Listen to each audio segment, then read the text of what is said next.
Peggy 18. Hi, this is Todd Howard of Bethesda Game Studios, and we're here to show you a sneak peek at our latest game, Skyrim. Each time we do a new Elder Scrolls game, we like to start fresh, and Skyrim is no different. Coming off of Oblivion, and then the team did Fallout 3, we had a huge list of things we knew we wanted to do technically with the current generation of hardware and PCs to bring a virtual fantasy world to life. So we've rewritten the render, we've rewritten all the gameplay, the scripting language, the faces, the foliage, and all this comes together in our new engine we call the Creation Engine. So we're interested in all the little details like this plant here, the medium details of these logs and trees, and all the way up to distant mountains. And if you've played our previous stuff, you know that mountain is not just a backdrop. You can walk all the way to the top of that mountain. And it's a huge world. Like our previous games, you can create any kind of character you want and then go do what you want. The game's primarily designed as a first-person game, but you can also play in third person.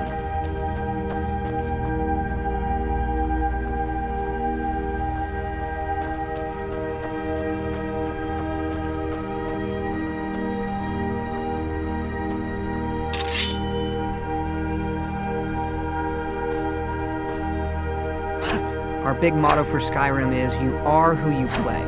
So whatever you have in your hands, or whatever you're using, you're going to get better at, and then you're going to level up. The right trigger does your right hand, and the left trigger does your left hand.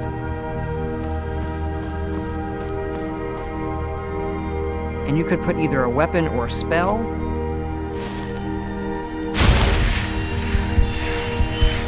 You can also dual wield spells. What's really cool here is, if you put the same spell in both hands and pull both triggers, you can get a bigger, more powerful version of that spell.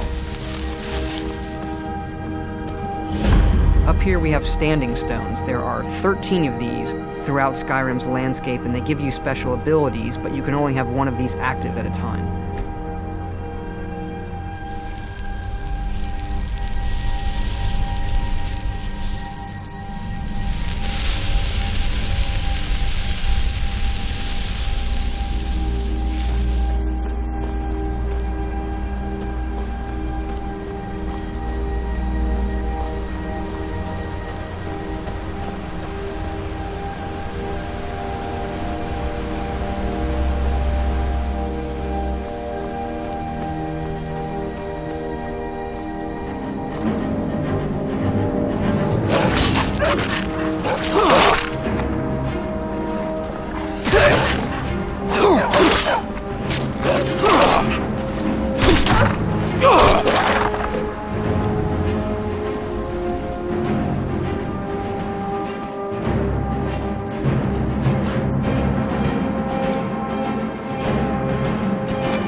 This is your character menu. Here you can see all your items, not just what they do stat-wise, but also what they look like. Each of the thousands of objects you can find can be zoomed in, rotated, and looked at in high detail.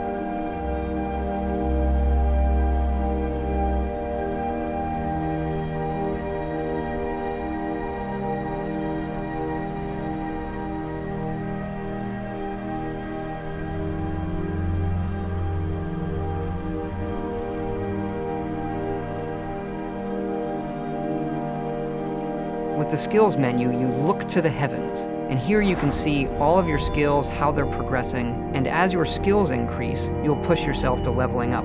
The higher the skill, the more it affects your level progress. And when you level up, you get to pick a perk. Each of these skills has its own perk tree. As you develop your character, it's like the game is drawing this custom constellation for who you are. Lastly, we have the map, and we're just going to pull the camera back here and show you how the level of detail system works in the game. We're just rendering the whole world.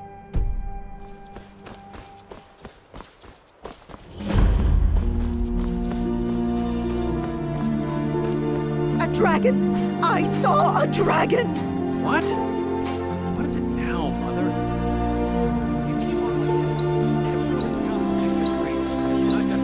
Ain't every day we get visitors in Riverwood. Gerda's family first settled here as woodcutters a few generations ago. She and Hod run the mill. I make a decent living sharpening axes and fixing the sawmill.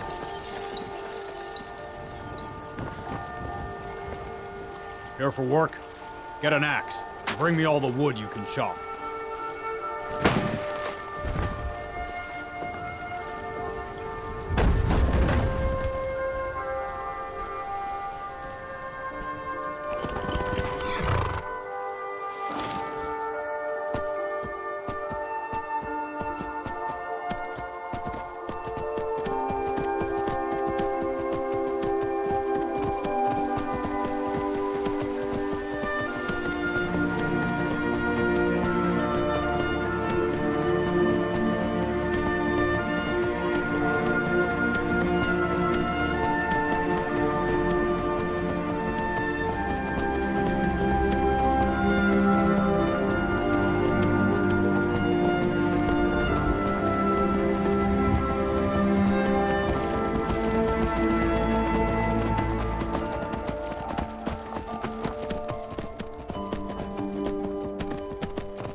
This mountain here is the tallest mountain in Skyrim. It's called the Throat of the World.